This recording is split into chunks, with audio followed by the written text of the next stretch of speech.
In the land of Uruk, there lived a powerful and mighty king named Gilgamesh. Gilgamesh was known for his bravery, strength, and his love for adventure. One day, as he was wandering through the forests of Uruk, he came across a magical tree. The tree was unlike any other tree he had ever seen. It glowed with an otherworldly light, and Gilgamesh knew that it was a sign of great power. As he approached the tree, he heard a faint whisper. It was the voice of a princess who had been trapped inside the tree by an evil ancient god.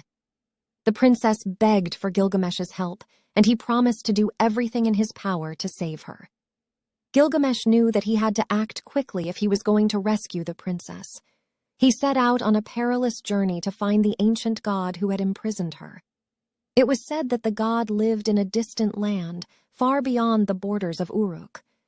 As Gilgamesh traveled through the wilderness, he met a traveler from a land far, far away. The traveler told him that he too had heard of the magical tree and the princess trapped inside. The traveler offered to join Gilgamesh on his quest, and together they set out to find the ancient god. Their journey was long and arduous. They faced many challenges along the way, including fierce battles with monsters and treacherous terrain. But Gilgamesh and the traveler were determined to succeed. Finally, they arrived at the ancient god's stronghold. It was a massive fortress, guarded by legions of fearsome warriors. Gilgamesh and the traveler knew that they had to act quickly if they were going to rescue the princess. They fought their way through the fortress, battling the ancient god's minions with all their might. At last, they reached the inner sanctum, where the ancient god himself awaited them. The ancient god was a fearsome sight. He towered over them, his eyes glowing with a malevolent light.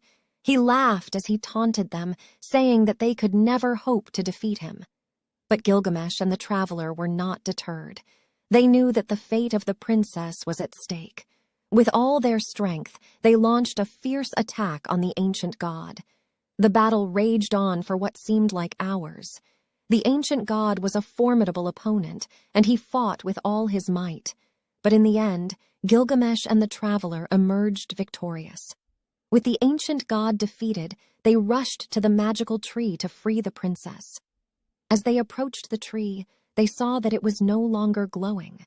The princess had been rescued, and she was free. Gilgamesh and the traveler helped the princess out of the tree, and she looked up at Gilgamesh with tears in her eyes. She thanked him for saving her, and in that moment, Gilgamesh realized that he had fallen in love with her. They returned to Uruk together, and Gilgamesh vowed to protect the princess with all his might. The two of them lived happily ever after, never forgetting the perilous journey that had brought them together.